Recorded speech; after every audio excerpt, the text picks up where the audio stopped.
10h midi, 10h midi, 10h midi. 10h midi, 10h midi, 10h midi. c'est votre matinale éducative. Il est 10h, mesdames et messieurs, bonjour et bienvenue sur la matinale éducative de la télé-école. Le 10h midi, l'émission du donner et du recevoir en partage d'expériences, de rencontres, d'invités de marque et surtout de renforcement de culture générale. La découverte des rubriques et des invités, c'est tout de suite. 10h midi, 10h midi, 10h midi. 10h midi, 10h midi, 10h midi. c'est votre matinale éducative. Alors, pour aujourd'hui, nous allions discuter de deux rubriques, à savoir la rubrique leadership et éducation et la rubrique culture.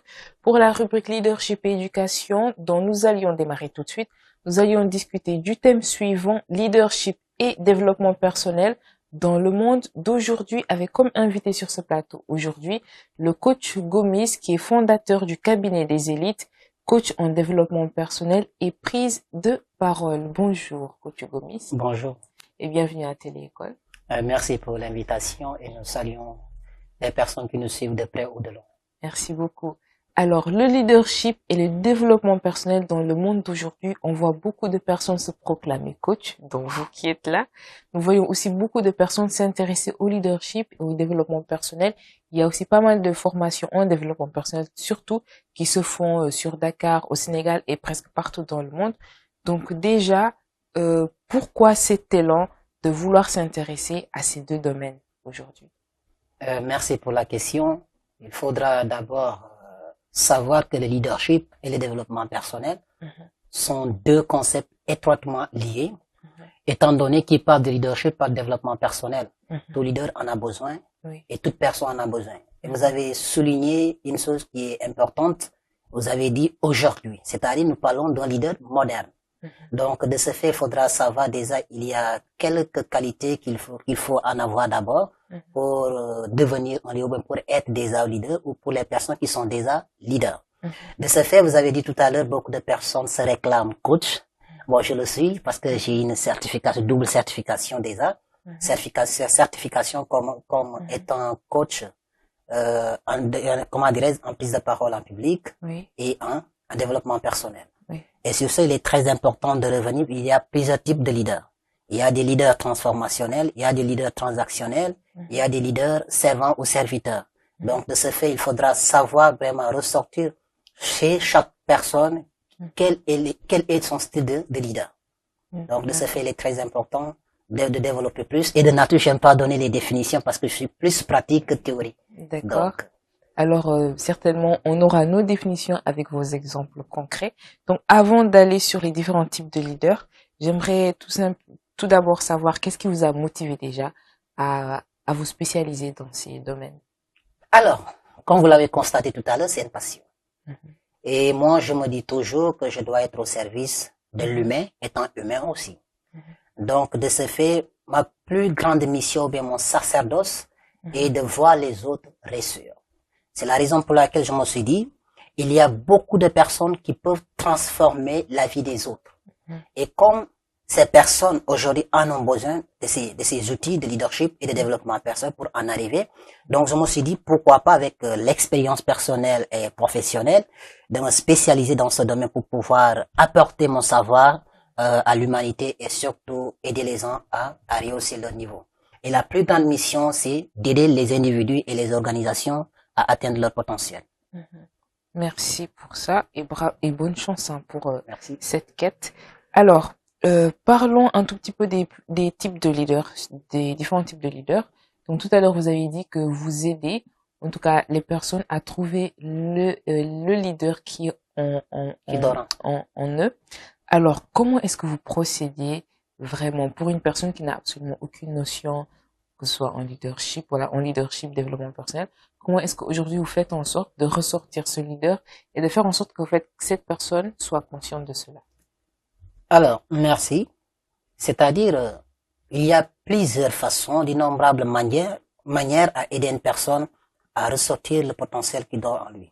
Non seulement, la première des choses, c'est quoi? Par exemple, chez nous, ce qu'on fait, on essaie d'amener quelques questionnaires et la personne, on l'invite à être sincère avec soi-même et du moment qu'elle remplit répond à ces questionnaires, on saura nettement il a quel style de leader ou quel est le type de leadership qui dort en lui.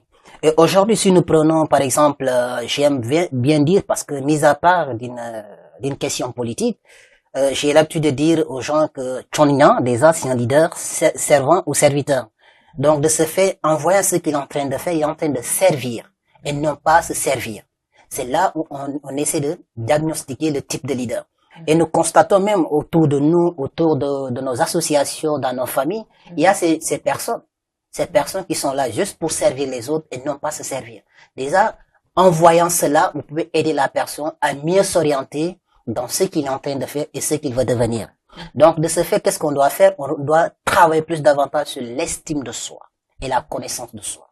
Vous savez, la connaissance de soi commence du moment où on commence à prendre conscience de notre personne, quand on commence à s'aimer suffisamment, à ressortir notre plein potentiel et à prendre conscience du véritable moi intérieur. Donc, de ce fait, il est très important de pouvoir diagnostiquer ces styles de leadership afin de pouvoir aider une personne à s'orienter davantage. Au sein des entreprises, il y en a à gogo, si je peux le dire ainsi. Donc, au sein même des entreprises, on peut aussi ressortir les types de leaders par les biais de notre RH, ou bien par les biais du chef d'entreprise et tout. Donc, il faudra savoir ressortir ces styles de leaders et ça va nous aider ensemble de pouvoir grandir.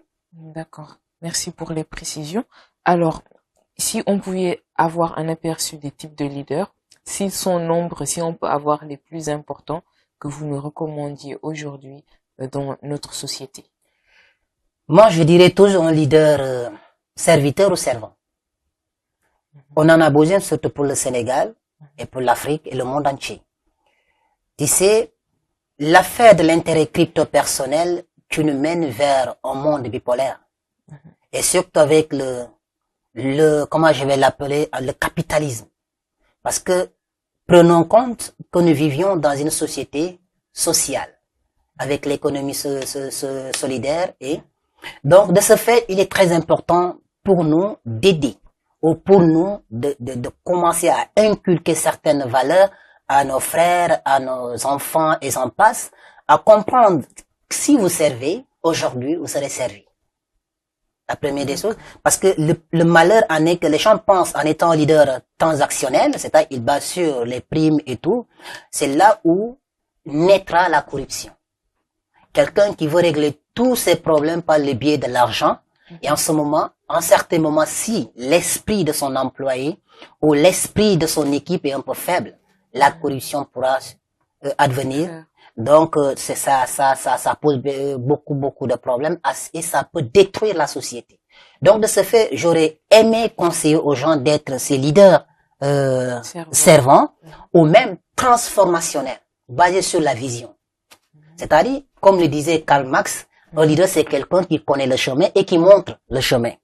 Là où on adviendra avec peut-être la différence entre le leader et un manager. Donc, il faudra travailler toutes ces choses afin de permettre à une génération de pouvoir se propulser. C'est-à-dire, moi, je vais vraiment perdre mon temps sur le leader servant. Parce que je me dis, servir les autres doit être une mission première, doit être un sacerdoce, doit être en tout cas une mission inéluctablement à négliger. Vous voyez? Donc, c'est ce que j'ai à dire sur cette question, s'il y a une relance sur moi. D'accord. Alors, sur le leader transformationnel, on pourrait le catégoriser, par exemple, dans ceux, par exemple, qui dirigent des mouvements de jeunes, des associations, vu que vous parlez de vision, transformation, et de mener un groupe. Est-ce qu'on pourrait le spécifier dans ce cadre? Être sûrement le président ou, comment je vais l'appeler, être à la tête d'une association ou d'une structure ne veut pas dire que vous êtes leader. Néanmoins, on peut être leader. J'ai l'habitude de dire à mes amis, je préfère être la tête d'une équipe que d'être à la tête d'une équipe. Donc, de ce fait, jusqu'à présent, à l'intérieur de chaque organisation, il y a toujours un leader. Maintenant, il y a un leader apparent et un leader caché. Oui. Un leader apparent et un leader caché. Donc, si vous arrivez à ressortir ces deux types de leaders, ça va vous aider dans votre gouvernance. Mais si vous n'arrivez pas à ressortir ces deux leaders, il y aura toujours un problème qui va se poser. Utiliser un leader apparent pour passer les informations et utiliser un leader caché pour calmer les tensions. Donc, il est très important. De ce fait, diriger ne veut pas dire forcément avoir une grande vision. On peut être un dirigeant qui n'a pas une vision. C'est la raison pour laquelle nous constatons beaucoup de personnes, une fois au pouvoir, deviennent de très grands dictateurs. Pourquoi? Il y avait un problème de vision, problème peut-être de concertation, problème de collaboration, problème de compréhension, problème de l'empathie, problème de vision et s'en passe. Donc, de ce fait, il est très important de travailler sur sa vision. Surtout, il faut avoir une vision éclairée, précise, pour pouvoir diriger une équipe. On peut être dirigeant par accident. Oui. Par accident, ça arrive parce que on paye des aveugles. Donc, vous le savez autant que moi, on paye des aveugles, tout le monde est prophète. Donc, de ce fait, il faudra travailler, mais aussi continuer à apprendre continuellement. D'accord. Mais je dirais quand même que un leader qui est à la tête d'une association n'est pas un leader, mais peut le devenir quand même. Devenir ou l'être. Peut-être devenir ou l'être. En tout cas, être sur ce chemin. C'est-à-dire, moi, j'ai dit, c'est ma perception personnelle. On est tous nés leaders. D'accord. Peut-être vous ne serez pas d'accord avec moi, c'est ma perception et je vais l'argumenter. C'est-à-dire, je me dis, depuis le départ, avant notre venue au monde, Oui. il y avait déjà une compétition qu'on a menée. Laquelle des compétitions? Parmi tant de spermatozoïdes, on était l'unique où les deux personnes à sortir. On a eu à compétir d'après les scientifiques. Et du moment qu'on a eu à compétir et sortir parmi les meilleurs, ou parmi tant de personnes, on est déjà leader. Maintenant, le reste, comme je l'avais dit tout à l'heure, c'est l'apprentissage, l'amélioration qui vont t'aider aujourd'hui à pouvoir atteindre le niveau souhaité. Seulement ça. Maintenant, les gens qui disent forcément, on peut les appeler leaders. On peut les appeler leaders. Mais derrière le leadership, il y a forcément une grande tête. C'est pas forcément une femme. Parce que les gens ont l'habitude de dire derrière un grand homme, il y a une grande dame. Oui. Mais c'est une maman. Hein. Moi, j'ai dit c'est une maman. Ouais, C'est une maman. Les gens pensent tous c'est une femme. C'est ta femme. Non, c'est une maman. Moi, je dirais c'est ma maman quand même. Okay. D'accord. Merci beaucoup. Alors, aujourd'hui, quels sont les traits les plus importants d'un leader pour vous? Les traits, je commencerai par la résilience. Tu sais, derrière chaque succès, il y a 1000 obstacles. Derrière chaque 1000 obstacles, il y a 1000 solutions qui ont fonctionné ou qui n'ont pas fonctionné. Dans tous les cas, on a apporté quelque chose. Donc, la résilience compte beaucoup pour un leader. C'est-à-dire, un leader doit être quelqu'un qui est résilient, quelqu'un qui a un état d'esprit, un mental d'acier pour aller de l'avant. Parce que il ne suffit pas quand on te dit, tu prends la fuite, ou tu démissionnes, tu abandonnes. Je ne pense pas. Mais aussi, il y a la gestion des émotions. C'est très important pour le leader. Il faut savoir gérer ses émotions. Là, on parle sûrement, comment dirais-je, l'intelligence émotionnelle. Oui. C'est-à-dire, les émotions comptent beaucoup pour un leader. Comment saisir les opportunités? Avec quel état d'esprit? Avec quelle émotion? Par exemple, on vous annonce, vous êtes directeur de telle entreprise. Aujourd'hui, on vous appelle, on dit, Maya, vous êtes directrice de la RTS. Vous commencez à sauter, à crier. C'est bien beau. Maintenant, derrière cette joie, comment vous prenez la chose? C'est une mission. Donc, il faut avoir un état d'esprit. Il faut savoir gérer ses émotions. C'est vrai. Peut-être sûrement c'est une opportunité qu'on vous a donnée, mais il faudra savoir aussi c'est une mission dure à gérer. Donc il y aura sûrement une pression, il y aura l'adrénaline qui fera son travail en temps quand vous serez seul. Donc il faudra vraiment jouer sur cela, mais aussi il y a la confiance. C'est-à-dire un leader qui n'est pas confiant est un leader facile à détourner de ses objectifs. D'accord. C'est-à-dire, vous allez entendre sûrement les gens dire telle chose. Les gens penser que ta vision est un peu archaïque, ta vision, ainsi de suite, ainsi de suite. trop de calomnies, d'injures, de jugements, mais dans votre fort intérieur, vous devez vous dire, là, je sais, je peux le faire. C'est là où les gens vont évoquer sûrement la confiance en soi et l'estime de soi. Les gens confondent ces deux aspects ou ces deux notions, c'est-à-dire la confiance en soi, j'ai foi que telle chose, je peux le faire. J'ai mes compétences, je peux le faire, mais l'estime de soi, quelle perception que j'ai de moi-même. C'est très important. Donc, ça va me permettre de parler des compétences ou les compétences pour un leader. Un leader doit être compétent dans son domaine et doit chercher à emmagasiner beaucoup de bagages, surtout dans plusieurs domaines. Diversifier ses compétences, cela lui permettra non seulement d'être compétent et objectivement d'être prêt à affronter toutes les réalités. D'accord, merci beaucoup. Alors, quand vous parliez d'estime de soi, aujourd'hui, on voit pas mal de personnes qui, on va dire, se sous-estiment elles-mêmes. Elles sont là en train de dire que si je fais ça, telle personne va me dire ça, telle personne va me dire ça. Est-ce que je suis vraiment fait pour ça? Quel conseil aujourd'hui vous donnez à ces personnes pour un tout petit peu se débarrasser de cette perception négative qu'ils ont d'eux-mêmes et le fait de ne pas croire en eux? Alors, je pense que je vais partager juste un petit secret. C'est une technique que j'utilise lors de mes séminaires. C'est-à-dire, aujourd'hui, je vous demande tout simplement de me dire deux choses donc qui ont un trait avec votre personnalité. Par exemple, je vous dis aujourd'hui d'écrire quelque chose. C'est-à-dire d'essayer de vous contempler vous-même. De dire par exemple, je suis beau, je suis belle, je suis intelligent, je suis intelligente et tout.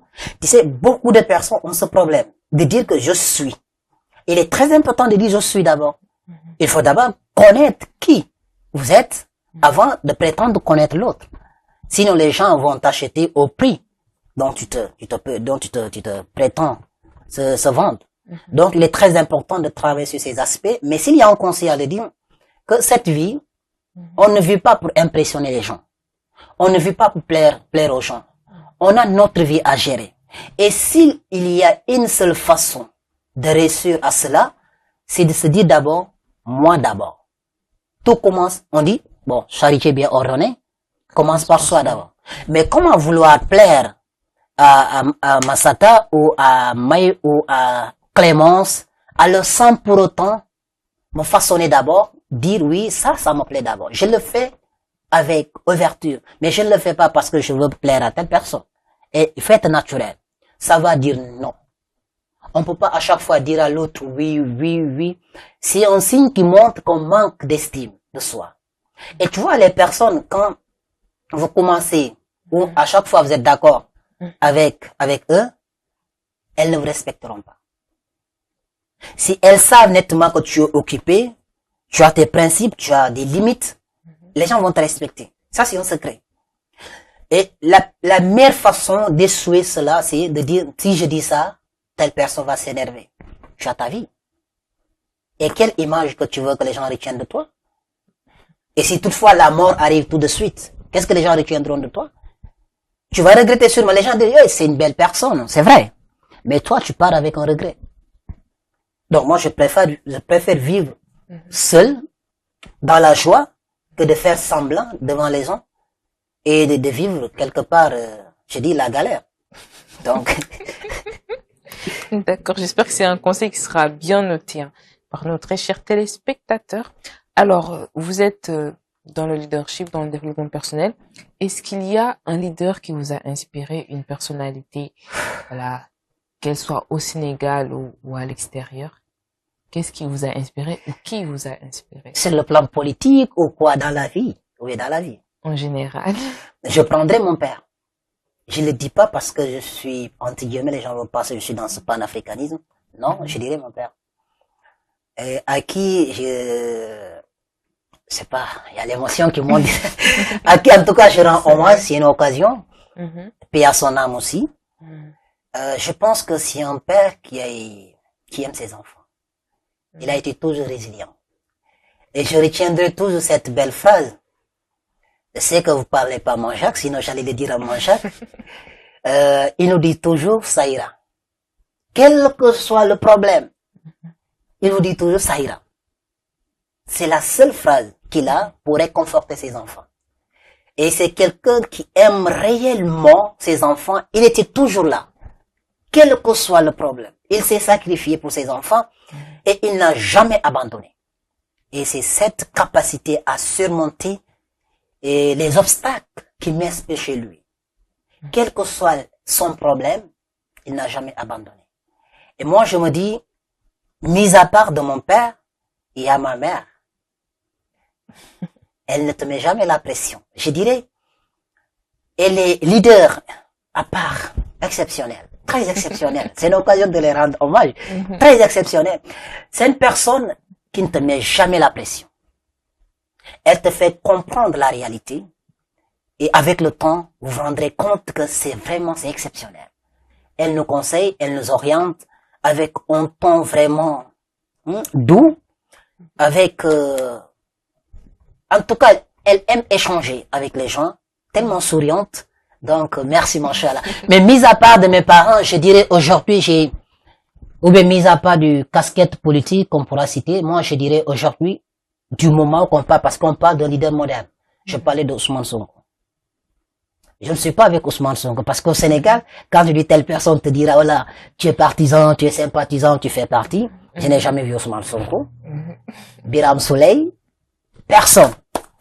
Ok? Mais je pense, Ousmane Sonko a un caractère qui inspire une génération.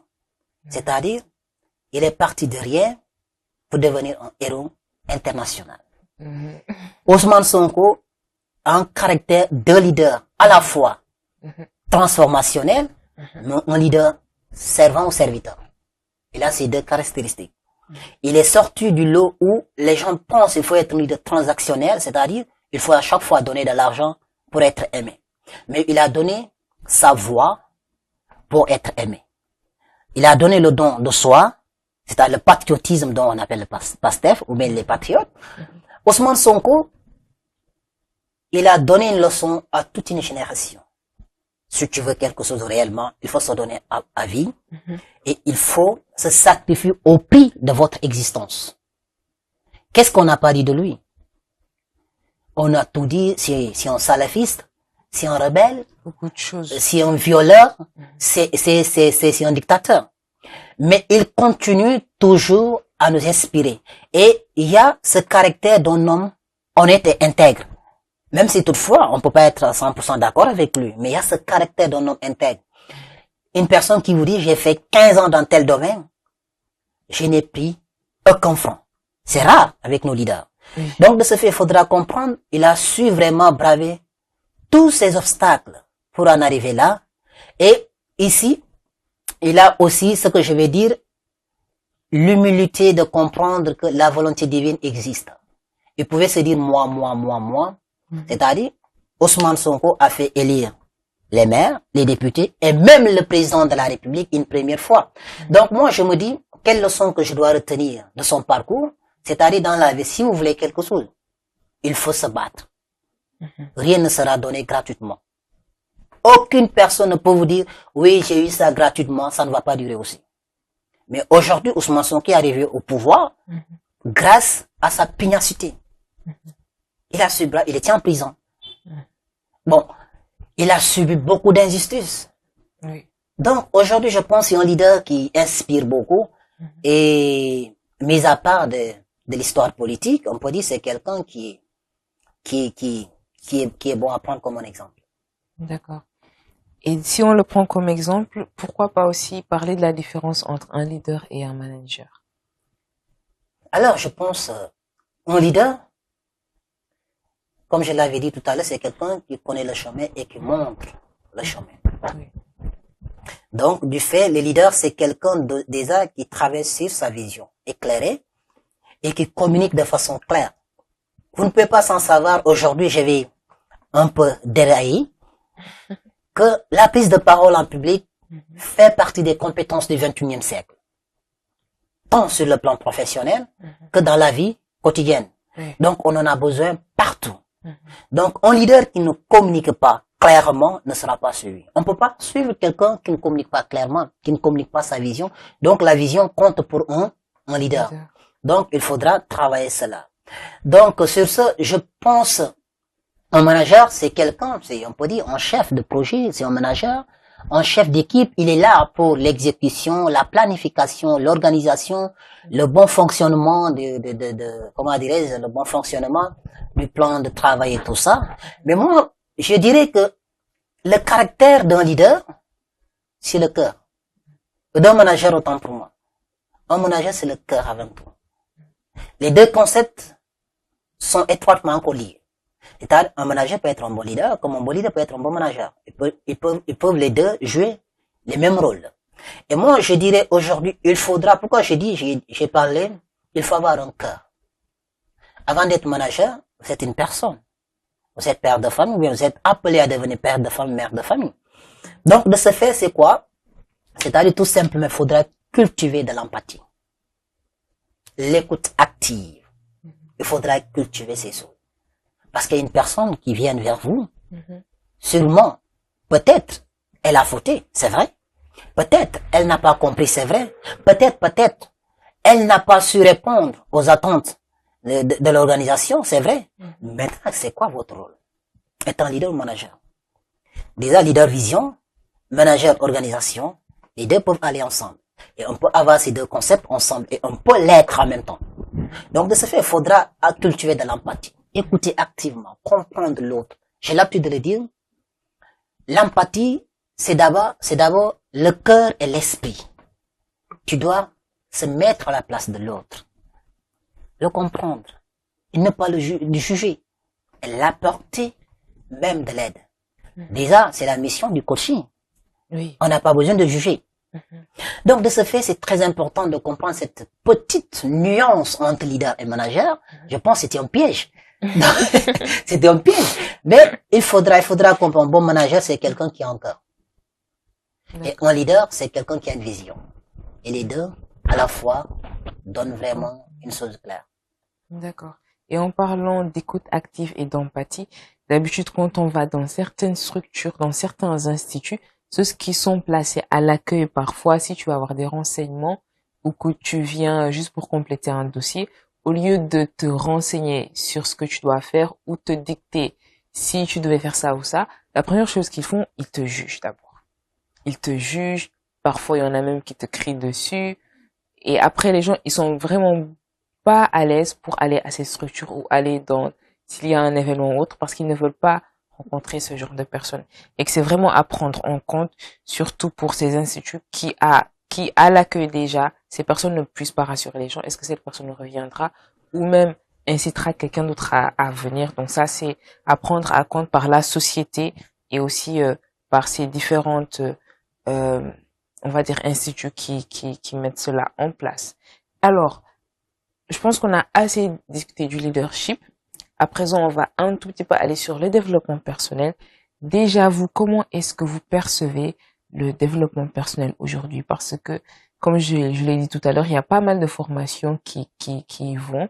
Mais comment est-ce qu'on pourrait définir ou quel est vraiment l'esprit pour vivre ce développement personnel aujourd'hui?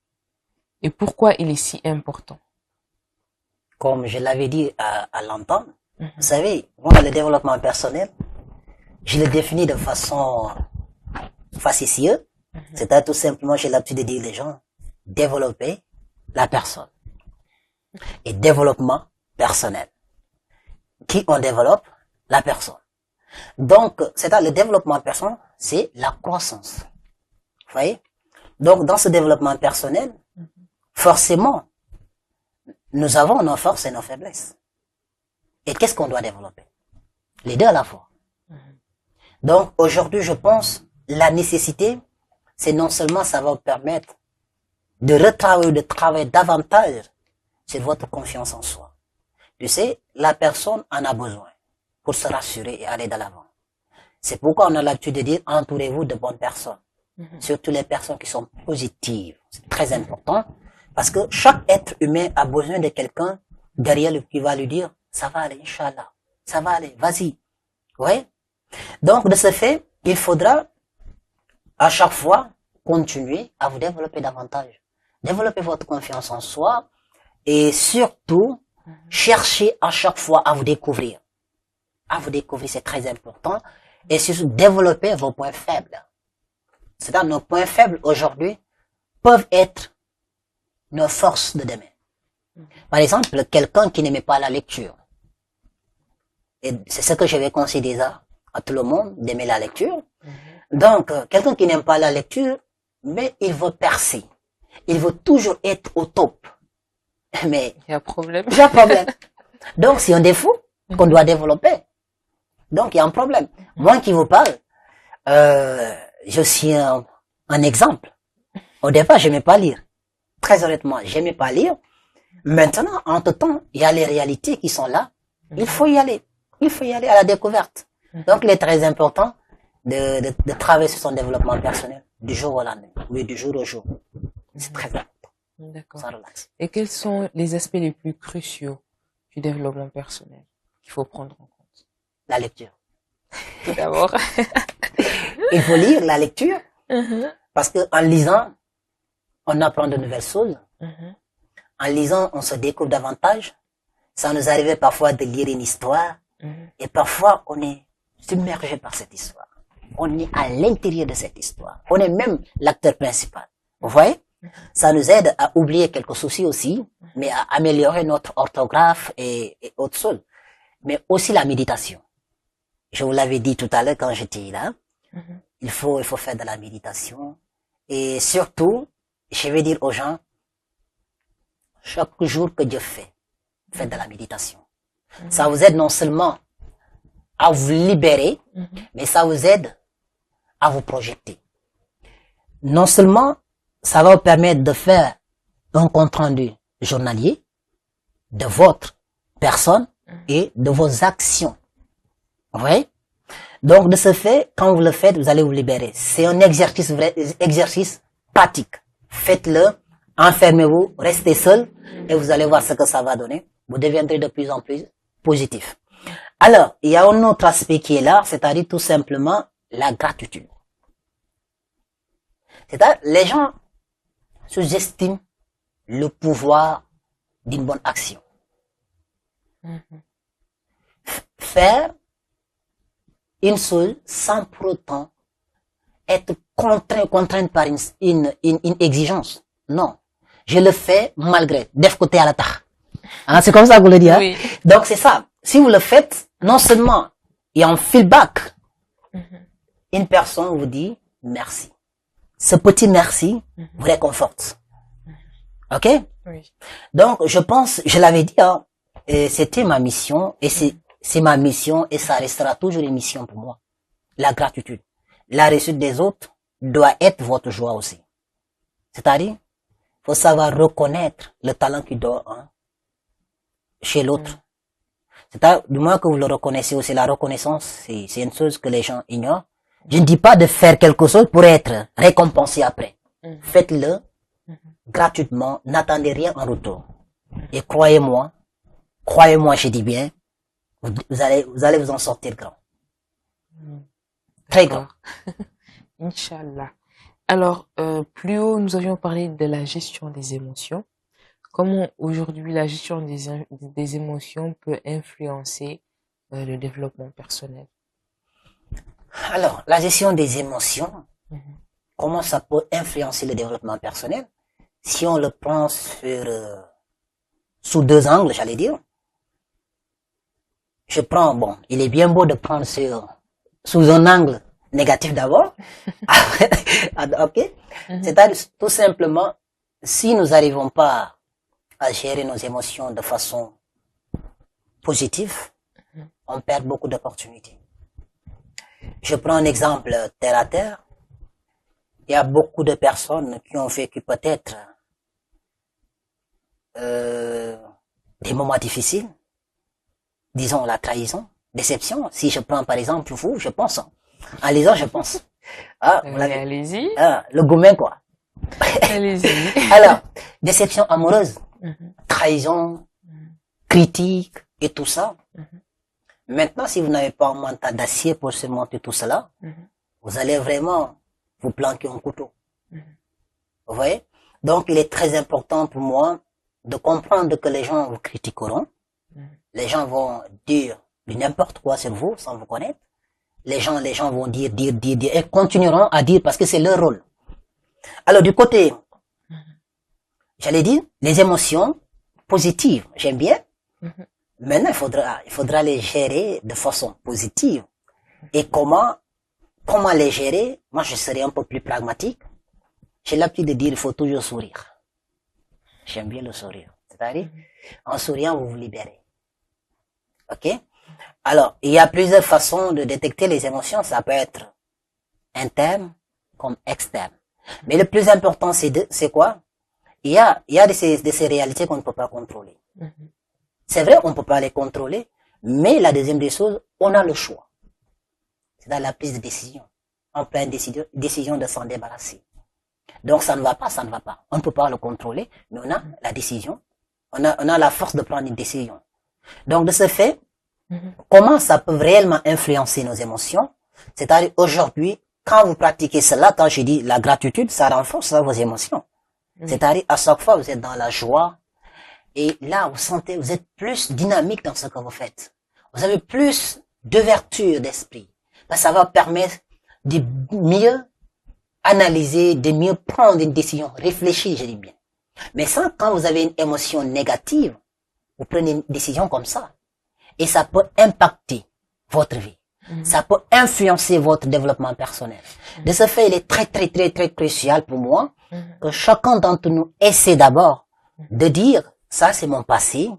Ne soyez pas collé sur un mur du passé pour vous juger vous-même. Il est très important. Oubliez tout ce qui vous est arrivé. C'est vrai, on n'a pas le pouvoir de changer le cours de l'histoire, mais on a le pouvoir de décider de l'histoire qui suivra. Donc, c'est-à-dire le plus important, c'est une décision. La prise de décision, elle est cruciale. Donc, de ce fait, les émotions négatives de côté, et ça doit nous renforcer plus davantage. Moi, je dis toujours, mon expérience personnelle, c'est que j'ai vécu pas mal de choses, très honnêtement. Mais ce qui m'a beaucoup aidé, c'est je suis accepté que c'est la vie, c'est une réalité qui devait m'arriver. Et c'est arrivé, qu'est-ce que je dois faire? Ça fait mal. Je dois prendre une décision d'aller de l'avant. Et ça doit être une force pour moi pour pouvoir oublier tout ce qui m'est arrivé. Et à chaque fois que je regarde derrière moi, je dis, ah, pourtant. Pourtant. C'est-à-dire, quand vous disiez pourtant, si ça n'aurait pas été telle chose, je n'allais pas arriver ici. Et ça doit être un moteur qui vous pousse à aller de l'avant, à vous propulser, à cultiver plus en état d'esprit positif. Focus sur l'essentiel et vous allez y arriver. D'accord. De très beaux messages quand même venant de votre part et toujours dans le développement personnel. Comment, maintenant là je vais un tout petit peu inverser la question. Comment le développement personnel va influencer la capacité d'une personne à devenir un bon leader? C'est-à-dire tout simplement un bon leader, un grand leader. Un bon leader selon l'appellation et l'aperçu de la génération actuelle. Okay. Ah, si nous parlons de la génération, j'en fais partie, c'est pas grave. C'est-à-dire tout simplement, nous, on pense un leader est un influenceur. Je suis d'accord, un leader est un influenceur. Mais quelle est réellement la mission d'un leader? Et c'est quoi réellement un influenceur? On va en venir. Si j'arrive à sauter cette partie, vous me faites revenir. C'est-à-dire, ce développement personnel, c'est-à-dire, le leader a besoin de travailler sur lui d'abord. De se former davantage. C'est un leader qui ne se forme pas. Ce n'est plus un leader pour moi, mais c'est un suiveur. Et pour un leader qui diversifie ses compétences, est un leader appelé à accomplir de grandes choses. Donc, pourquoi le développement personnel utile au leader? C'est-à-dire, ça va te permettre à chaque fois de ne pas vous dérailler de vos objectifs. Ça va vous permettre de vous concentrer plus sur vos visions, vos rêves, vos aspirations. Parce que ça vous permet non seulement de vous fixer des objectifs atteignables, réalisables, longtemps possible aussi. Et non seulement si ça doit influencer pourquoi on en a besoin, c'est-à-dire du fait par exemple d'avoir un mentor, chaque leader a un mentor seulement. Lui, c'est comme un éducateur qui est là. Il nous aide à chaque fois d'avoir plus de confiance. C'est-à-dire, aujourd'hui, ça veut dire que tous les leaders, quelque part, quand ils sont dans leur coin, il y a quelque chose qui traverse leur tête. Est-ce que je vais y arriver? Ça arrive. Est-ce que je vais y arriver? Est-ce qu'il y a beaucoup de questions qu'ils se posent. Donc, de ce fait, il est très important de pratiquer tout ce que nous venons de dire tout à l'heure, la lecture, la méditation, travailler sur sa confiance en soi, l'estime de soi, la connaissance de soi, surtout, hein, la reconnaissance surtout. Parce qu'il faudra, à un certain moment, apprendre aux leaders qu'ils doivent à chaque fois contempler, qu'ils doivent à chaque fois reconnaître, qu'ils doivent à chaque fois célébrer leur victoire. Aucune victoire n'est petite. Aucune victoire. J'ai réalisé telle chose, mashallah. Revenez à chaque fois sur cette chose. C'est aussi une façon de vous développer. J'ai réalisé telle chose. Il y a beaucoup de personnes qui ne peuvent pas le faire. Donc, si un leader, vous arrivez à le faire, mashallah. Donc, ça compte beaucoup. Reconnaissez autant pour moi vos réalisations. Ne sous-estimez pas le pouvoir de vos réalisations. C'est très important. Donc, de ce fait, il faudra de temps en temps avoir un mentor, surtout, c'est très important. Chacun d'entre nous a un mentor. Donc, une personne qui va aller de l'avant, un conseil qui m'a été donné par une grande dame, il faut avoir toujours un mentor. D'accord. Donc, et aussi de dire qu'il faut toujours célébrer ces petites réussites quand même, parce que rien n'est minime. Alors, lors de votre discours tout de suite, vous étiez en train de parler entre la différence entre le leader et l'influenceur. Donc, comment sont-ils liés? Quelle est leur différence? Super. Là, ça va me permettre de parler d'une vie, une vie dans une entreprise, par exemple.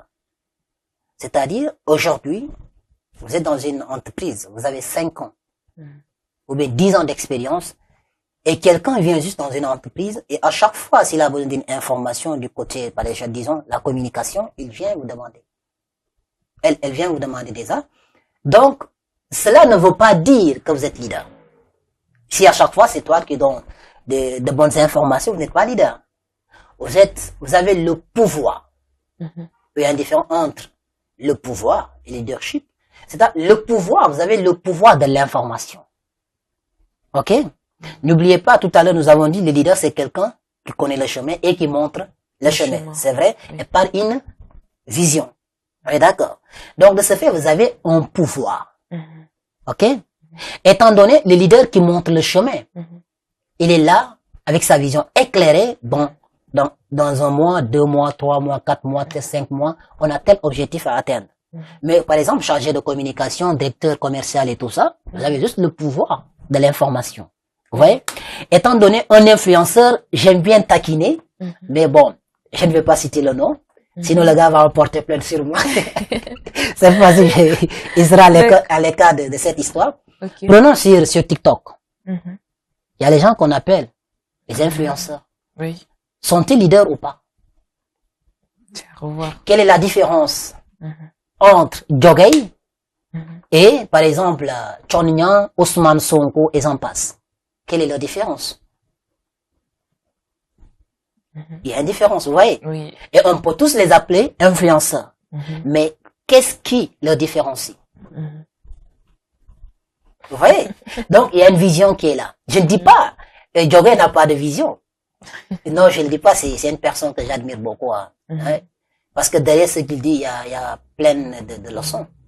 Donc, il faudra comprendre cela. Donc, tout le monde est né leader, mais tout le monde n'est pas appelé à devenir de grands leaders. Et chacun d'entre nous, forcément, est appelé à être excellent dans un domaine, ou peut-être il est dans la comédie, et cela ne veut pas dire que vous n'êtes pas leader. C'est-à-dire, le leadership, les gens pensent toujours être un leader, tout simplement. Il faut être un homme politique, il faut être, moi je dis. Il faut être en tout cas dans l'administration. L'administration pour être un leader. Mon papa n'est pas dans l'administration. Et j'ai cité mon papa comme un exemple. Vous voyez? Un père de famille peut être un leader. Comme il ne peut pas l'être aussi. On voit le plus jeune de la famille peut être le plus grand leader de la famille. Le plus jeune. Et ça arrive. Donc il faut savoir différencier ces aspects, je pense, ce n'est pas un cours magistral si on allait perdre beaucoup de temps. Donc, il est très important parce qu'on on le reconnaît par sa vision. Vous voyez? Et un influenceur, point, un influenceur 3 points de suspension, il est là peut-être pour chercher 1000 vues, 150 000 et j'en passe. C'est juste un influenceur, c'est sa mission. Pour lui, mais qu'est-ce qu'il fait derrière, Adamo? Donc, et j'en passe. Désolé de son nom, mais ça arrive. Donc, il faudra savoir réellement différencier ces personnes. Quelqu'un qui a un pouvoir d'influencer et quelqu'un qui influence par sa vision, sans pour autant passer par peut-être un pouvoir d'achat, par exemple transactionnel. Par exemple, la politique des années 1950 jusqu'à 2000, 2019, 2000, ainsi de suite. Il y a une très grande différence. Qu'est-ce qui a changé entre temps? Les gens ont utilisé le pouvoir peut-être du verbe, dont je disais tout à l'heure, et les autres avaient utilisé le pouvoir d'achat, l'achat des consciences. Et eux tous, ils sont des leaders. Mais quelle est leur différence? Les caractéristiques qui les différencient. L'autre utilise le pouvoir d'achat, l'autre utilise le verbe. Cela ne veut pas dire que je suis forcément avec ces gens qui utilisent le verbe. Parce qu'il y en a beaucoup. Il y en a beaucoup de personnes qui utilisent le verbe. Moi, en personne, j'ai une fois rencontré John Yang. Une seule fois, j'ai dit, on a passé, je pense, par le biais d'un ami résiste, on a passé, je pense, 10 minutes d'échange seulement. J'ai aussi quelqu'un que je vois ce qu'elle est en train de faire, c'est une femme, Annette Sec. Sa façon de faire la politique, c'est une politique que j'appelle une politique sociale. Elle n'achète pas. Donc, beaucoup de personnes influencent. Mais j'ai vu beaucoup de personnes, je pense on va en revenir largement, qui veulent à tout prix vous acheter par le biais du fric. Donc, il faudra savoir les différencier aussi. D'accord, c'est un élément très important à connaître. Mais toujours dans le domaine des influenceurs, comme vous avez dit, il y a le pouvoir du verbe, mais je dirais aussi qu'il y a le pouvoir de l'action. Par exemple, si je me trompe pas, l'année dernière, il y avait le joueur portugais mondial, Cristiano Ronaldo, qui lors d'une conférence interview avec les journalistes, il y avait une bouteille de Coca-Cola à côté et une bouteille d'eau. Et ce qu'il avait fait, il avait pris la bouteille de Coca-Cola qu'il a mis là, et après il a ouvert la bouteille d'eau pour ouvrir. Et tout de suite après, quelques jours après, Coca-Cola a perdu pas mal de millions d'abonnés juste parce qu'ils avaient déplacé leur bouteille et avaient préféré prendre l'eau. Comparé à ces autres influenceurs qui, eux, il faut au fait qu'ils travaillent un tout petit peu leur page au niveau des réseaux sociaux pour avoir des vues et être apparemment reconnus. Selon eux, plus tu as de vues, plus tu as de followers, tu es considéré peut-être comme un leader ou quelqu'un qui en vaut la peine pour pouvoir promouvoir la marque d'une entreprise. Oui, je suis d'accord avec vous. Voilà. C'est-à-dire, j'avais sauté cette part, c'est-à-dire tout simplement, parole plus action. Et j'ai l'habitude de dire, il y a une équation du leadership des arts que j'appelle, c'est-à-dire vision. C'est-à-dire vision plus confiance est égal à action. Forcément. Parce qu'on peut pas à chaque fois parler sans mener une action. Ça demeure dans un verbiage inutile. Donc, un leader doit passer à l'acte d'abord. Donc, je veux qu'on fasse telle chose. On aille ensemble. Il y a là où on dit allez-y et allons-y. Le manager peut dire allez-y, c'est pas grave. Mais le leader dit allons-y. Donc, d'accord, c'est compris, c'est noté et c'est enregistré. Alors, leadership et développement personnel, des domaines qui sont là, mais qui sont conduits par l'art oratoire. Aujourd'hui, qu'est-ce que vous donnez comme conseil? Vous aviez un cabinet dénommé Élite, le cabinet des élites, et en parlant aussi d'art oratoire, vous organisez un concours d'art oratoire pour ceux qui veulent certainement se perfectionner. Quel conseil vous donnez aujourd'hui à ceux qui veulent améliorer déjà leur prise de parole en public, leur art oratoire quotidiennement? C'est de nous rejoindre. C'est de nous rejoindre d'avoir la meilleure des choses. La meilleure des choses. Mais je pense que il y a plusieurs façons. C'est-à-dire, beaucoup de personnes sont vraiment j'ai dit bonne en art oratoire sans se rendre compte. Vous savez, peut-être c'est la perception qu'elles ont de leur personne, l'estime de soi, mais la meilleure façon, c'est de s'entraîner. L'entraînement est la base de toute chose. C'est la force des grands orateurs aussi, hein, l'entraînement. Il faut vous entraîner chaque jour. J'ai dit chaque jour, chaque instant. Il faudra vous entraîner. Moi, je m'entraîne 3 fois par jour. 3 fois par jour.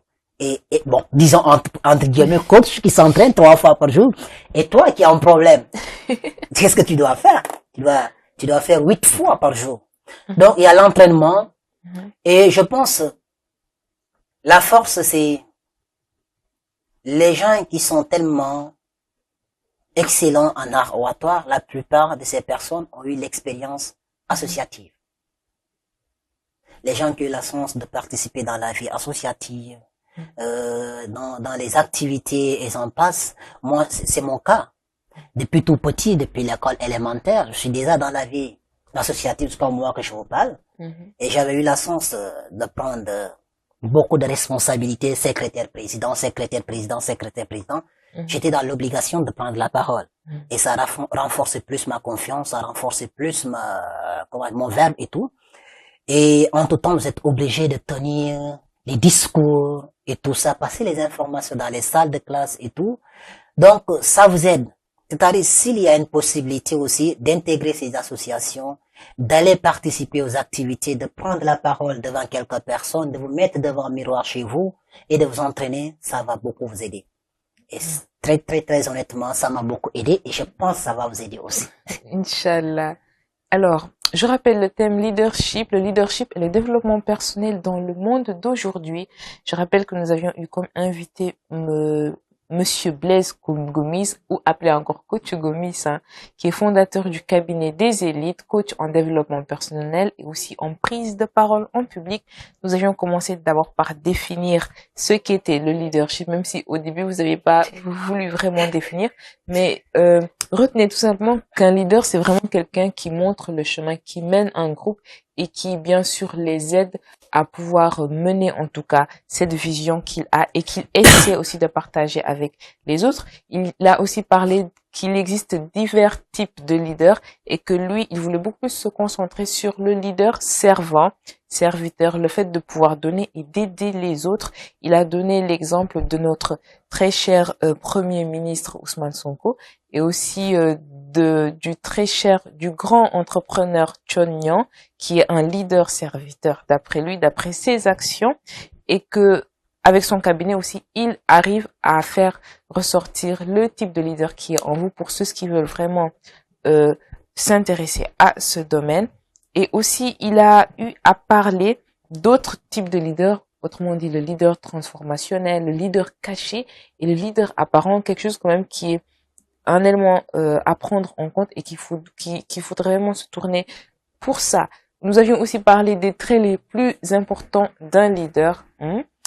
Autrement dit, la résilience, tout d'abord, la gestion des émotions, la confiance en soi, l'estime en soi, le fait d'être compétent dans son domaine et de toujours se former. Vous êtes là, vous êtes toujours en train de vous entraîner 3 fois par jour. Donc, vous aussi qui vouliez être dans ces conditions. Et dernièrement, ce qu'il a dit, ceux qui ont la facilité dans leur prise de parole en public, qui ont un art oratoire, un verbe facile, ce sont ceux qui ont eu des expériences dans le milieu associatif, autrement dit dans la citoyenneté active. Et donc, quand on parle en public, plus la parole va se développer, plus ton art oratoire, ta posture, ta gestuelle, et plus encore ton leadership va certainement augmenter parce que tu vas interagir avec des personnes. Et il a aussi parlé la différence entre le leader et l'influenceur, avec tout ce qu'on est en train de dire et autres, et aussi des aspects les plus cruciaux en développement personnel. Le premier aspect pour lui, c'est la lecture.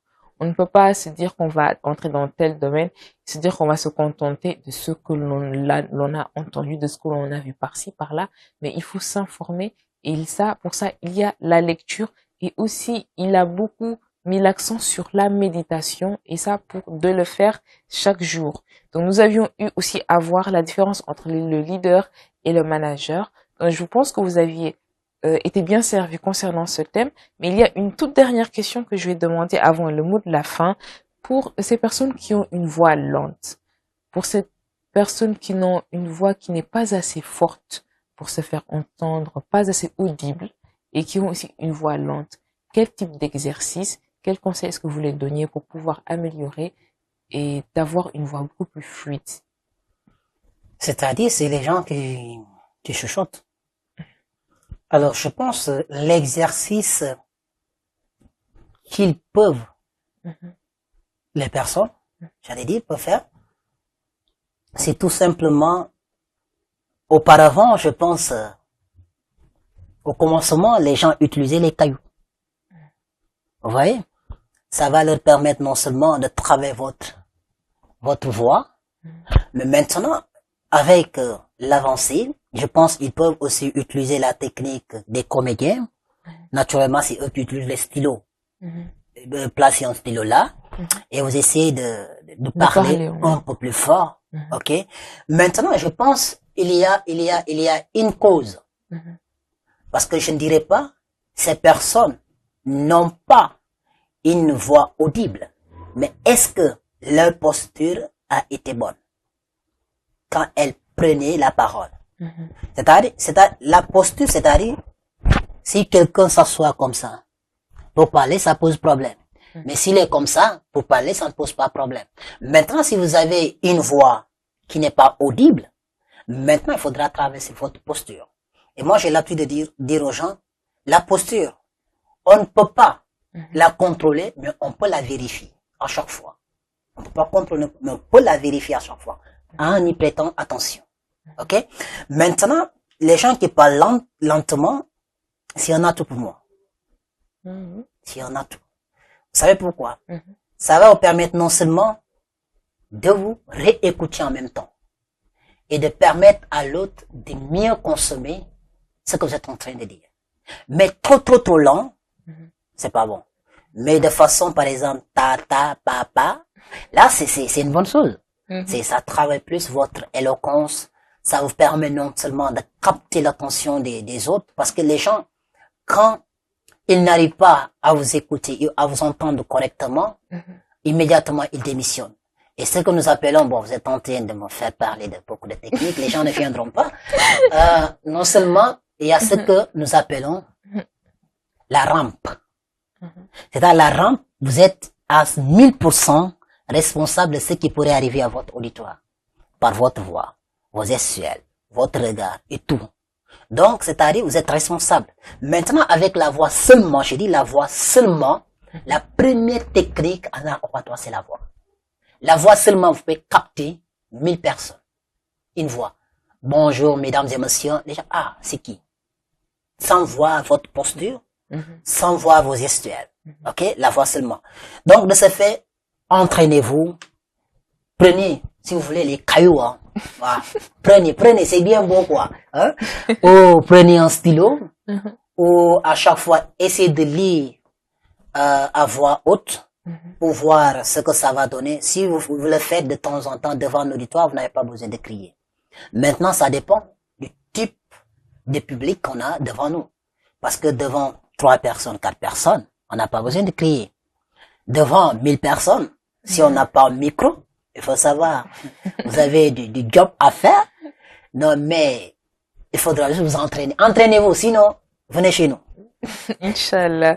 Merci pour les conseils. Et quel est votre mot de la fin aux auditeurs de Télé-École? Avant tout, vous remercier. Hein.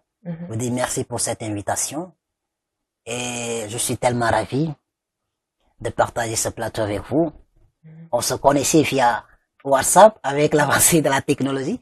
Et merci beaucoup. Mais le mot de la fin, c'est de dire à toute ma génération, je dis toute ma génération, ne rien lâcher. Parfois, la vie va vous gifler. Et la vie d'aujourd'hui n'est pas un combat. N'est pas un combat seulement, mais c'est une lutte. C'est une lutte. C'est-à-dire, tu reçois elle t'en donne la vie. Donc chacun d'entre nous doit comprendre qu'il a une histoire à écrire. Soit elle est petite pour les autres, mais elle est grande pour toi. J'ai l'habitude de dire aux gens, je préfère écrire une histoire que de lire une histoire. Donc chacun d'entre nous doit écrire une histoire. Réaliser ce qu'il souhaite faire réellement et ne pas regarder les autres ou de ne pas le faire pour plaire à tel ou à Massamba. Le plus important, c'est vous d'abord. C'est votre vie et nous avons beaucoup de choses à faire. Nous avons une famille à nourrir, à servir. Nous avons une génération à inspirer. Nous avons et tout le monde peut devenir. Donc il faut se donner à fond. Inch'Allah. Donc, n'hésitez pas à écrire votre histoire en menant bien sûr des actions concrètes pour faire évoluer votre vie, réussir votre vie, mais aussi aider les autres à réussir leur vie. Alors, ne nous quittez pas tout de suite. Nous allions démarrer la rubrique culture avec le même invité, hein, voilà, parce qu'il est aussi auteur. Donc, à tout de suite pour la rubrique culture. 10h midi, 10h midi, 10h midi. 10h midi, 10h midi, 10h midi. c'est votre matinale éducative. À présent, la rubrique culture avec toujours notre même invité parce qu'à part être coach en développement personnel et prise de parole publique, il est aussi auteur, écrivain, poète et slameur. Alors, aujourd'hui, nous allions présenter son livre Les mythes d'un villageois, donc qu'il a publié dans les éditions Artige. Alors, il a été lauréat du concours interacadémique sur la paix en Casamance en 2017, finaliste national des arts oratoires en 2019 et lauréat également du concours de slam du réseau des femmes de l'espace CEDEAO à Dakar en 2022. Alors, Blaise Gomis, qu'est-ce qui vous a tout d'abord, depuis quand est-ce que vous êtes passionné d'écriture et qu'est-ce qui vous a poussé vraiment à le faire? Alors pour moi, l'écriture était pour moi mon ultime refuge pour oublier mes soucis. Donc au départ, j'écrivais pour écrire. Je n'avais pas l'objectif quand même d'écrire un ouvrage. Peut-être j'étais pas assez mature pour comprendre que je devais produire un ouvrage. Mais pour moi, c'était un refuge pour oublier mes soucis, pour entrer en contact avec ma personne intérieure. C'est-à-dire, quand j'écrivais, je me sentais libéré de certaines chaînes. Donc, ces chaînes, autant pour moi, m'ont permis non seulement à me forcer, autant pour désolé. C'est-à-dire, tout simplement, la lecture était une passion. Malgré, au départ, je n'aimais pas lire. Mais entre-temps, j'ai décidé de me lancer. Mais par le biais d'un professeur qui m'a beaucoup aidé, qui est M. Ndao, un prof de lettres au lycée de Marsassoum, que je salue, hein, et toutes mes félicitations avec M. Ndiaye. Donc, je pense, il me disait à chaque fois, non, c'est possible, tu peux devenir. Il m'a beaucoup aidé dans la rédaction surtout, et j'ai l'habitude de dire aux gens, comme nous l'avions dit tout à l'heure, chacun de nous a un mentor. Il me disait, il faudra le faire. Il ne m'a jamais lâché. Quand je veux écrire quelque chose, il me dit, viens, je produis, après il me dit, c'est pas ça. Je retourne à la maison, va lire, je lis, et ça m'a beaucoup aidé. Et aujourd'hui, c'est ce qui m'a donné cette passion de vouloir devenir, sûrement, un grand écrivain. D'accord. Et quelle est votre démarche créative? Comment est-ce que vous faites pour être inspiré? Ou les mots viennent-ils facilement? De nature, bon, c'est loin de me vanter, mais de nature, je suis inspiré. Je sais pas, dû aux différentes réalités que j'ai rencontrées, je sais pas, mais quand je décide d'écrire, j'écris. Et quand je veux, comment dire, c'est-à-dire inventer une chose, j'y arrive facilement. Mais ma force, c'est la solitude. J'aime bien être seul pour travailler. Et surtout tard la nuit, waouh, machallah, ça m'a beaucoup aidé parce que quand je suis seul, je m'inspire de tout et de rien. Je choisis au hasard un sujet et j'écris, comme je peux improviser à tout moment. Donc, ces choses m'ont beaucoup aidé. Et aussi les différentes rencontres. Et moi, je dis, chaque rencontre me donne une image. Et cette image, je peux la poétiser. Et ça m'a beaucoup aidé. et de façon libre et facile. C'est pourquoi l'écriture, bon, ça ne me fatigue pas, mais la solitude est la base. D'accord. Et est-ce que vous avez eu une référence en écriture? Quelqu'un qui vous a marqué? Waouh, beaucoup même. Bon, je dirais Fatou Diom. Ça, c'est une bonne Fatou Diom, je prends Diom en Wolof, amna Diom quand même. Fatou Diom, elle m'a beaucoup inspiré de par son parcours, de par son courage et sa détermination. En lisant peut-être son histoire, je me retrouve quelque part en lui. Donc je me suis dit, pourquoi pas, parce que moi j'ai l'habitude de dire aux gens, Fatou Diom, c'est une grande villageoise. Donc, elle vient de loin, moi je suis un grand villageois. Donc, je pense que ces deux histoires sont un peu similaires. Elle a su le faire, moi je peux le faire aussi. Et à chaque fois, en l'écoutant, je sens ou je ressens quelque chose vraiment qui me dit, allez-y, je peux le faire. Et quelqu'un qui est vraiment solide, qui a une base d'écriture, vraiment qui inspire la jeunesse et qui m'inspire surtout moi. Parce que c'est la personne que je suis, hein, même dans les réseaux sociaux. Et au plaisir peut-être un jour de la rencontrer. Inch'Allah. Moi aussi, je rêve de la rencontrer. Ah, d'accord. Alors, pourquoi avoir choisi le cadre de la poésie? Pourquoi pas écrire un roman comme ce que Fatou Diom fait? Pourquoi venir s'imposer dans le monde de la poésie? C'est-à-dire, la poésie, c'est de l'art. Mais un art très difficile, il faut le reconnaître. Ah bon? Et très délicat. Ah bon? Tout le monde ne peut pas être poète. Bon, je ne sais pas. L'écriture diffère. Mais diffère, c'est vrai. Chacun d'entre nous a son style. Mais je pense, tout écrivain est quelqu'un d'engagé. C'est-à-dire, moi, l'engagement m'a poussé à choisir la poésie.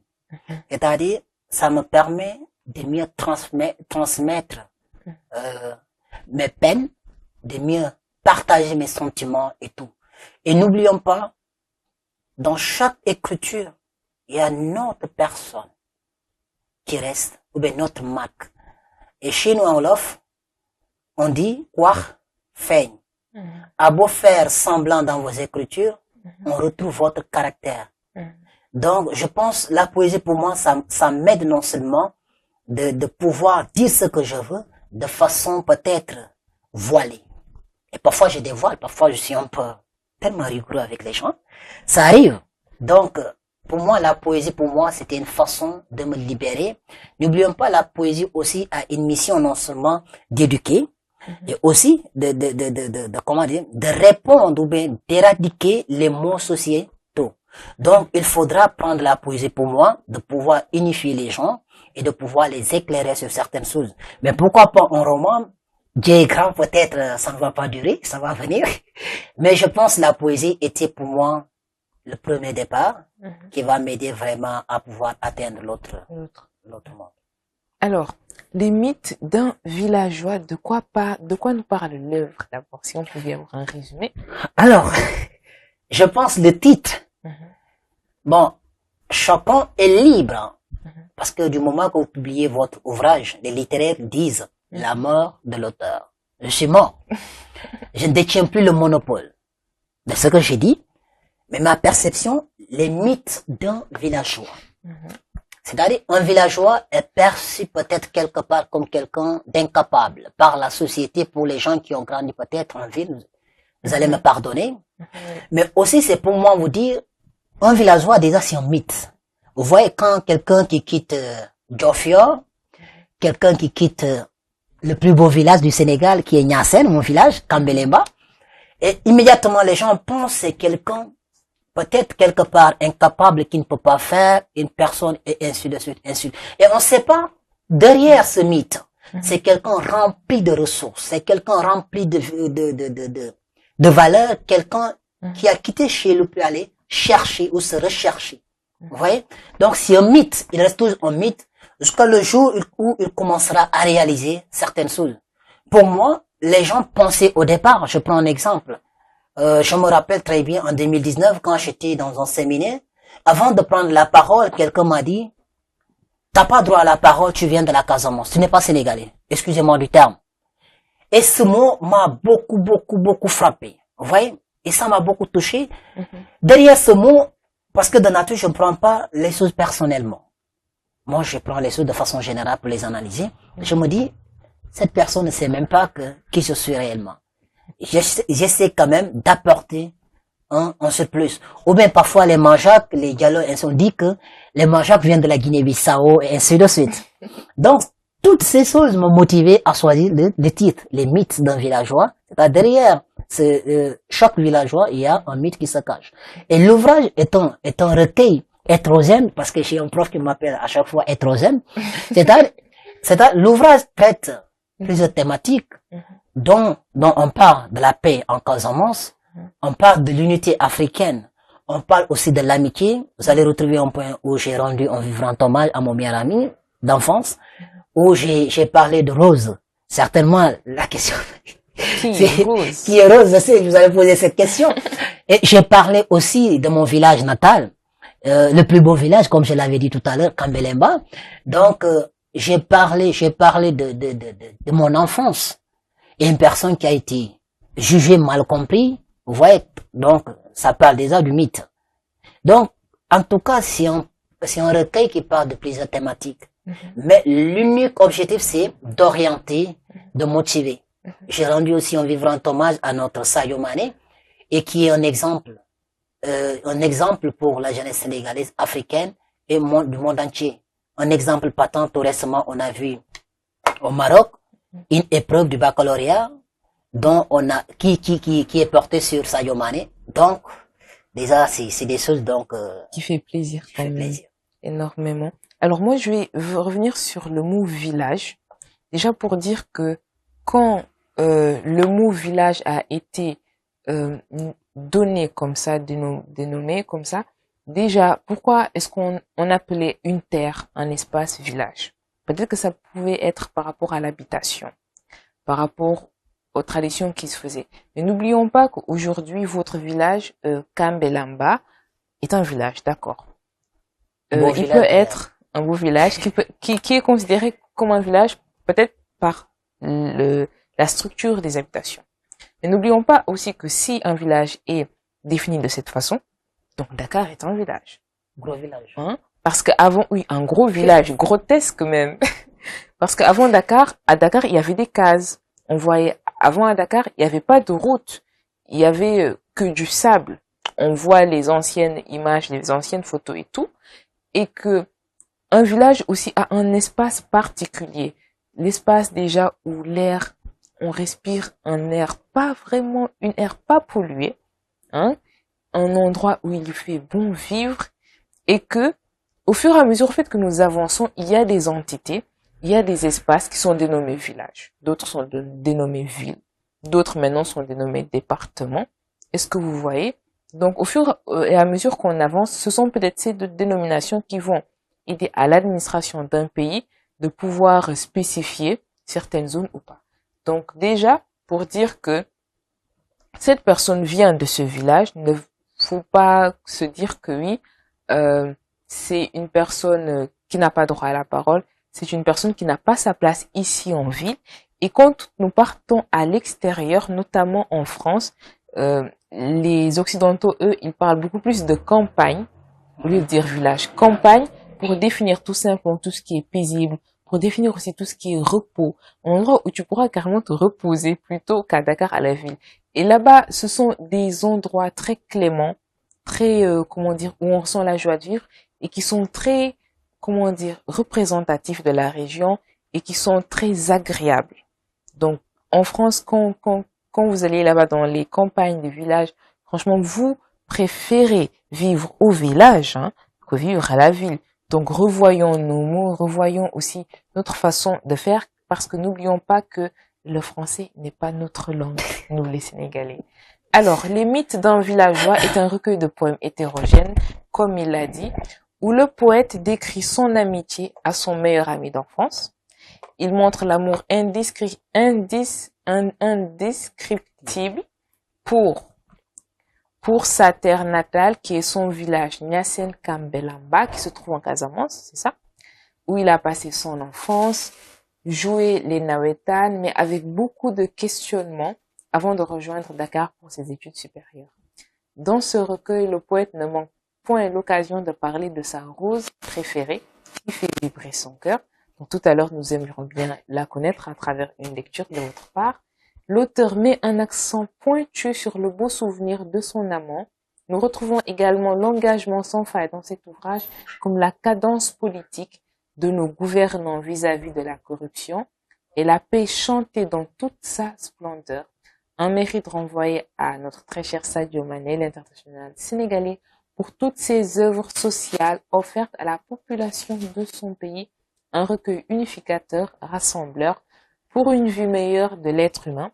Le poète voyage dans les annales cachées de son enfance perturbée pour les critiques infondées de son entourage. Alors, ça donne envie de lire. On voit qu'il y a la paix du cœur ici à l'intérieur, il y a la paix, il y a de l'amour, mais aussi il y a un engagement citoyen qui est ressenti ici. Mais tout de suite, nous allions découvrir Rose. Donc, si vous pouviez nous le lire quand même pour que nos très chers téléspectateurs aient connaissance de votre plume. Alors, je vais lire. Regarde-moi, ma douce. Contemple mon sourire. Je t'aime. Je brûle de bonheur à ton approche, tu m'accroches. Marche allègrement. Avance, pas à pas. J'ouvre mes bras pour t'accueillir, confie-moi tes soucis. Pose ton regard sur moi. Ne t'éloigne pas de ton roi. Ton refuge ultime demeure mon sourire. Pose ta main sur mon cœur. Écoute ces rimes chamadies. Elles chantent l'hymne national de notre amour. Une balade point de panique, oublie Yannick. Suis le poète de ton âme. Tu as chaviré mon cœur pour l'arranger aux fleurs de Vénus. Je t'aime à l'infini. Allons au pays du glamour. Tu comprendras que notre seule arme, c'est l'amour. Ce don merveilleux qui inonde le monde de passion dévorante. Le timbre de ta voix m'a élevé. Mon Hélène, ma rose, viens sur mes lèvres. Je t'arrose de miel sous la lune. Tu es ma lionne, tu sais ma nymphs. Tu es la prunelle de mes yeux, ma tour Eiffel. Allume, allume ta musique préférée. On va danser, ma rose, je t'aime, t'aime, t'aime à l'infini. Un très bel hommage rendu à votre très chère Rose. On en est content. Alors, qu'est-ce que vous aviez encore à dire à cette œuvre avant qu'on passe aux deux dernières questions? Alors, je pense que je vais juste faire un appel. Le constat est unanime que le lectorat est un peu restreint au Sénégal et en Afrique. Et quelque part, c'est pas une critique, mais les autorités parfois n'aident pas la jeunesse à faire valoir leur talent.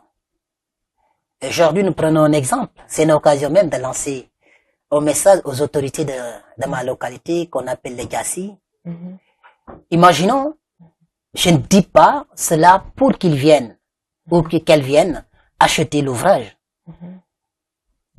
Lors de la cérémonie de dédicace, juste avant la publication, et pendant la publication et après la publication, on a vu, ou bien je n'ai constaté aucune manifestation d'une autorité pour acheter l'ouvrage.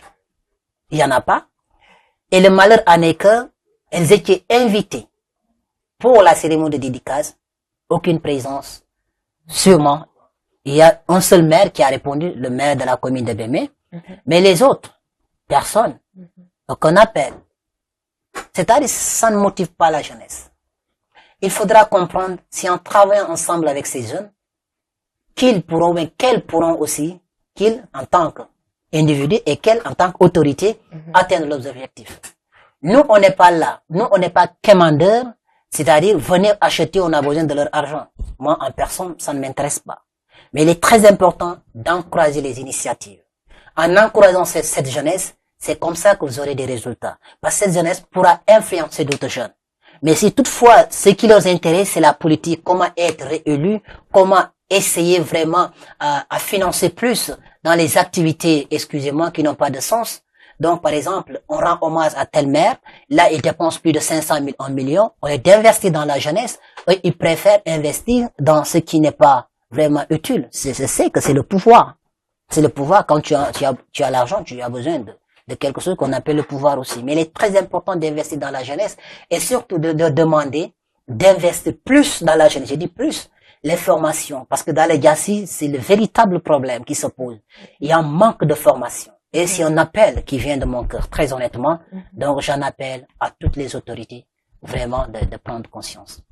Nous espérons en tout cas que le message passera et que la promotion, en tout cas sur la lecture et l'écriture, pour renforcer la jeunesse en connaissance, suivra. Inch'Allah. Alors, concernant les procédés pour la publication du livre, avez-vous eu des difficultés par rapport à cela? Oui, très honnêtement. Au départ, j'avais pas assez de financement. Donc, c'était un peu compliqué.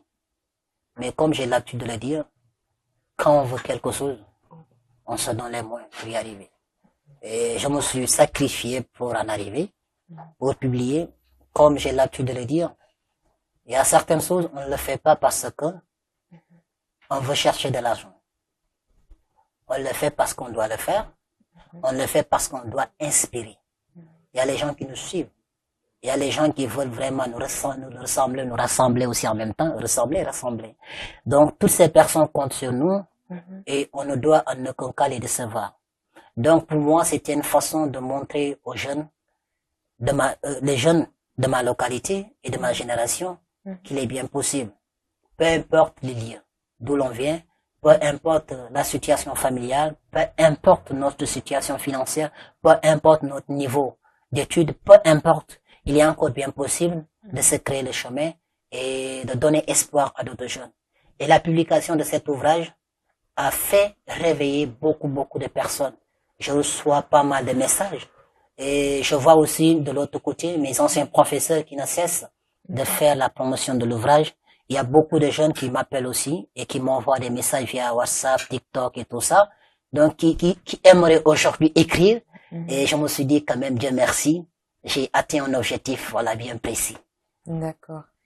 Alors, transmettre l'espoir à travers les mythes d'un villageois, apparemment, c'est réussi. Et nous, en tout cas, nous vous souhaitons en tout cas que ça puisse dépasser les frontières. Et j'espère aussi que vous auriez l'initiative d'écrire un livre pour l'art oratoire, le leadership ou le développement personnel, pourquoi pas. Inch'Allah. Alors, nous étions sur la rubrique culture avec comme invité Monsieur Blaise Comis, qui est fondateur du cabinet Les Élites, coach en développement personnel et en prise de parole en public. Il a été lauréat de plusieurs concours en slam et aussi en art oratoire. Et il a aussi été avec nous tout d'abord avec la rubrique leadership et éducation sur le leadership et le développement personnel dans le monde d'aujourd'hui, dont nous avions été très bien servis. Et il a été aussi avec nous avec la présentation de son ouvrage, Les mythes d'un villageois. Donc, il est tout à fait possible d'allier sa profession et l'écriture et surtout la lecture.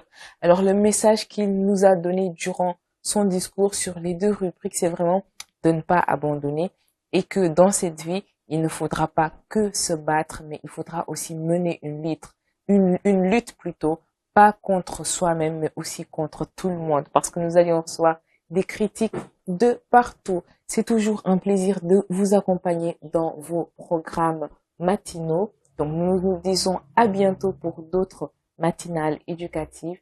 Le 10h midi sera toujours là pour vous présenter des invités qui vous amèneront une culture générale de plus, qui vous partageront avec vous des expériences qui vous aideront, que ce soit dans le domaine professionnel ou dans votre vie personnelle.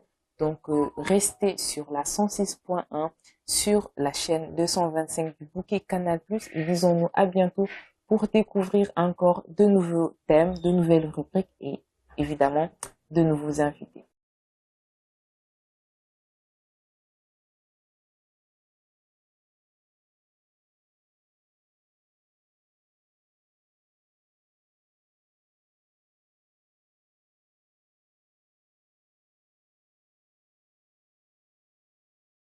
10h midi, 10h midi, 10h midi.